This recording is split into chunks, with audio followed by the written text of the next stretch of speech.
You're listening to Strictly Business Podcast with Lindsay Williams. Welcome to Two Peas in a Podcast, which is my shameless wildcard podcast that allows me to deviate from my strictly business mandate. With me is an author, journalist and columnist for the Daily Telegraph, who also writes for Glamour magazine, GQ, Elle, Harper's Bazaar, Net-a-Porter's The Edit, Standpoint, The Spectator, Russian Vogue and Point de Vue in France, and is a regular contributor to ITV's Lorraine. She began her journalism career at publications including the Evening Standard and the Daily Mail. Born and raised in Paris, she has a degree in French and Italian literature from Cambridge, is fluent in French, Italian and Russian, and known for her articles, opinions and commentaries on women's issues, social etiquette, health, beauty, cars and fashion, as well as her wry views, it says here, wry views on the vagaries of modern life. And I'm going to, one little bit more. Here we go. Her first book, Harm's Way, described by Grazia as a subtle, sensual, absorbing tale, and The Observer as a gripping debut. It was published in 2008 and translated into 4 languages, and her second book, Babysitting George, that was about one of my heroes, George Best, was BBC Radio 4's Book of the Week and nominated for the William Hill 2011 Sportsbook of the Year prize. Celia Walden is international editor-at-large for The Telegraph. Celia, if you were interviewing me, if the roles were reversed, you'd probably say, my guest today is an obscure podcaster who claims to have a degree in geography from University College London, an institution which he probably occasionally attended. How do you fit all this in? First of all, I would give you a far better introduction than that.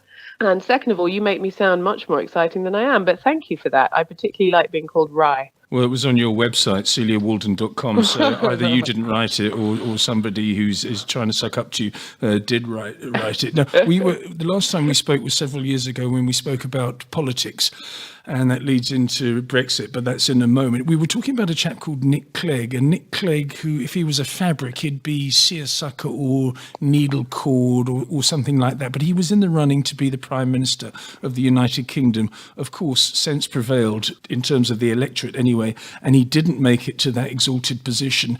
But maybe if he was in charge today when it comes to Brexit, maybe things would be a little bit different, because as an English woman who lives between London and Los Angeles, you're going between Brexit and Trump. It must be very difficult for you.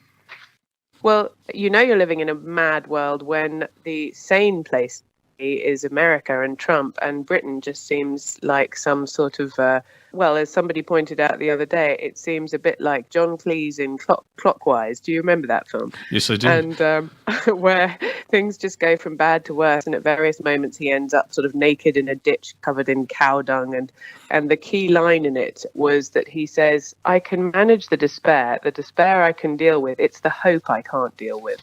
And I think that's basically how Britain is feeling with Brexit at the moment.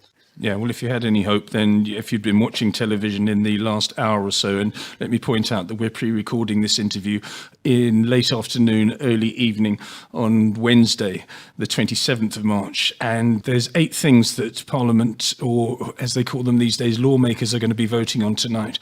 Number 1, no deal. Number 2, Common Market 2.0. I don't know what that is. Number 3 is EEA, EFTA. I don't know what those are. There's number 4, Customs Union. Number 5, Labour plans. Yeah, right. They don't have any plans. Revoke Article 50 is the other one, and that's to do with a petition that was signed or has allegedly been signed by, I think, 5 or 6 million people. Number 7, a confirmatory public vote, not a second referendum, but a confirmatory public vote, presumably with a different question. And the last one, Celia, is contingent arrangements. I mean, yes. I'm completely fogged.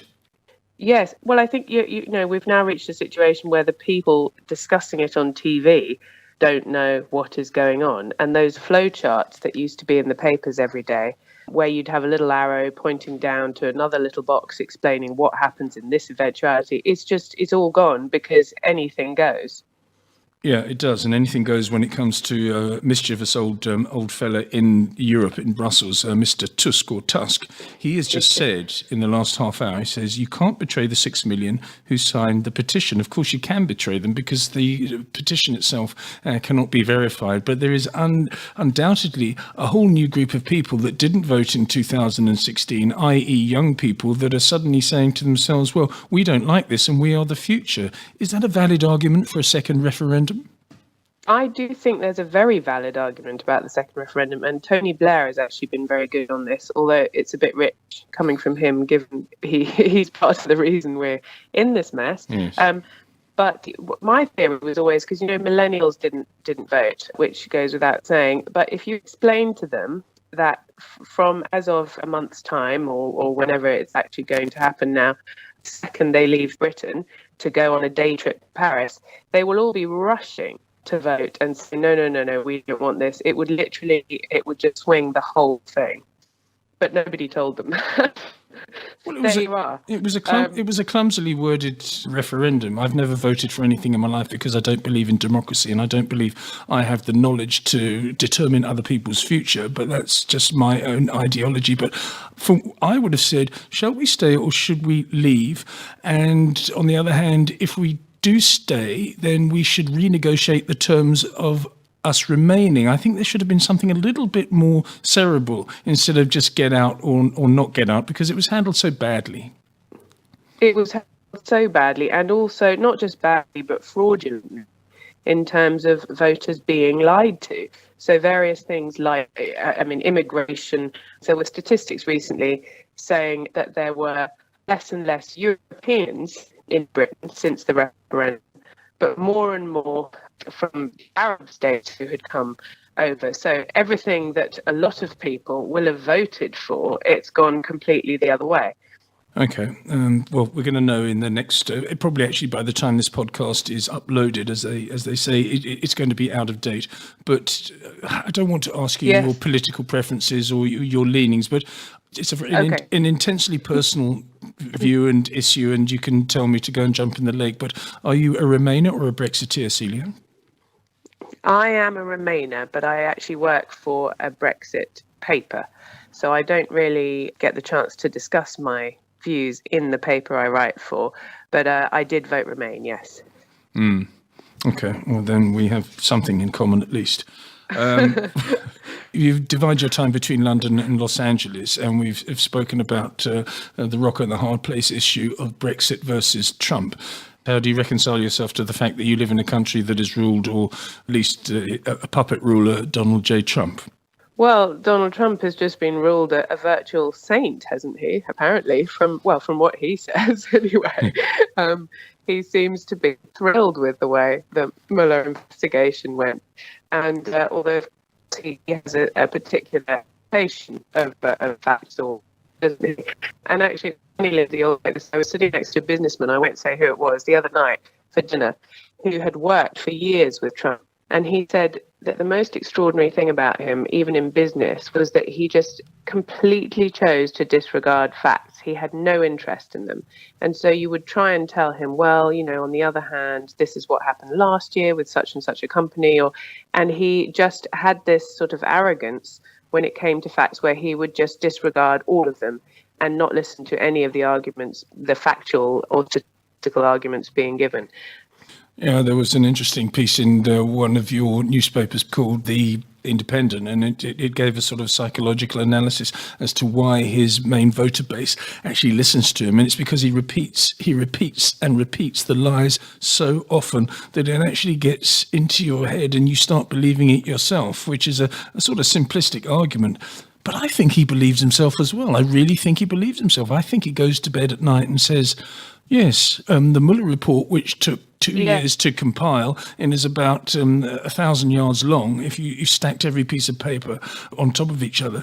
But it's condensed into 4 pages, and because it's nice and digestible for Mr. Trump, he can probably manage to read 4 pages. Well, I don't know about that. I expect somebody reads it to him, or maybe they have it made up into a kind of bath book, one of those ones with very, very large writings. But I do think he will be re-elected. I think if there were any doubt, that is now gone, I'm afraid. There's nobody who is sort of at the moment a sort of a valid contender. And I think that the problem is the more people on social media sort of rise up and the supposed elite become anti-Trump, the more his supporters see him as a great thing. So they're basically fueling the fire. I think what might happen ahead of 2020 is that the stock market intervenes and the economy intervenes, and the US will go into recession and the stock market will behave accordingly and come down. And that may stuff him up a little bit because jobs won't be created at the rate they are at the moment, i.e. 200,000 to 220,000 per month, which is what he's been used to. Something will happen because a man like this can't prevail, surely. Well, I think it won't. It was never going to be Russia. It won't be women. But I think you're absolutely right. If it's going to be something, it will be financial, because that's what Americans really mind about. And it's wonderful that they mind so much about success, and that's one of their core values. But I think he was seen as the person, even though it was obviously completely wrong, the idea that you could turn around a country's finances sort of in about 2 months. But I think you're right. If it all starts going downhill, then he'll be in trouble.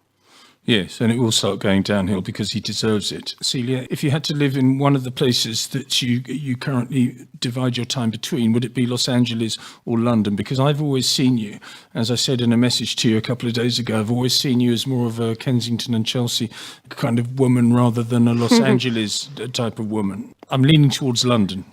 Well, you say that. Brexit has made me want to be anywhere but here, I have to say. Oh, gosh. Because and by here I mean London, because I don't. One thing I've always hated is a closed mentality and an insular mentality.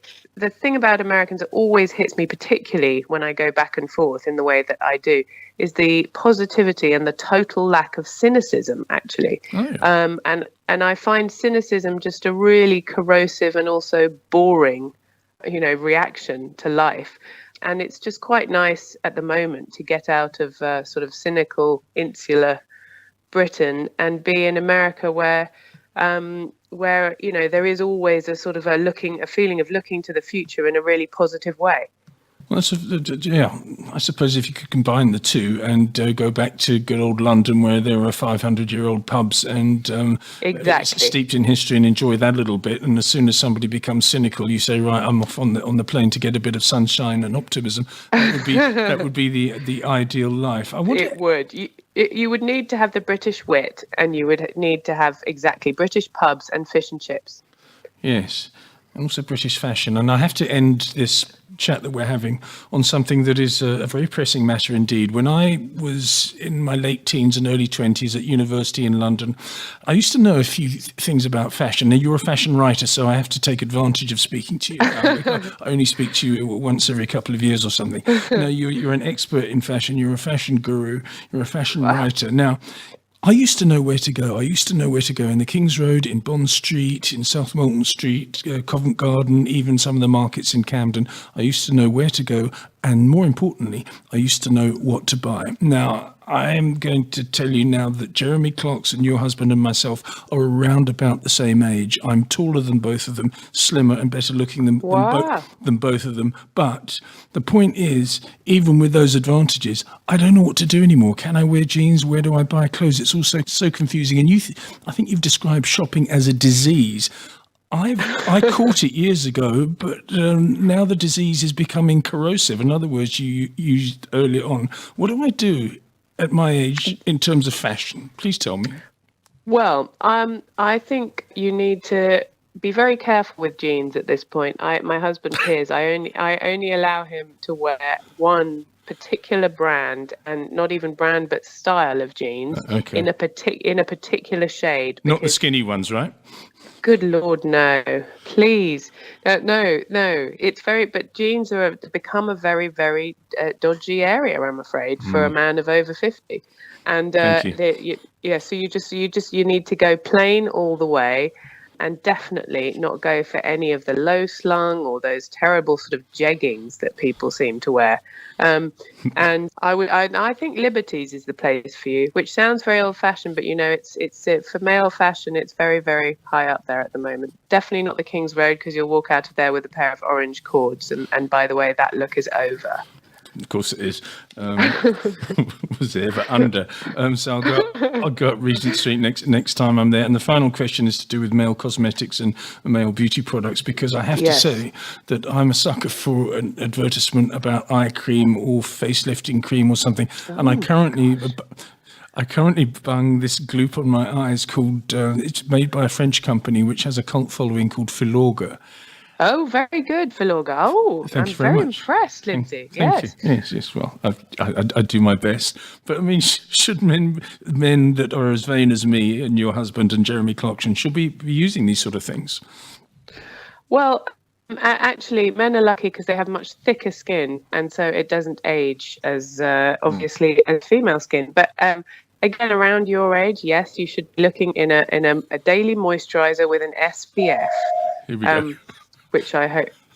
Yeah. But that's pretty much all you need, I think. Just a good moisturizer with an SPF. That'll do you. Thank you. I can't believe we ended this conversation talking about moisturizers, eye creams, and SPFs. I mean, extraordinary. Yes, exactly. I'm sorry about the quality of the connection, Celia, but thank you so much for taking time to speak to us. Celia Walden is International Editor-at-Large at the UK's Telegraph newspaper, and that was 2Ps in a podcast. That podcast was proudly brought to you in association with sharenet.co.za.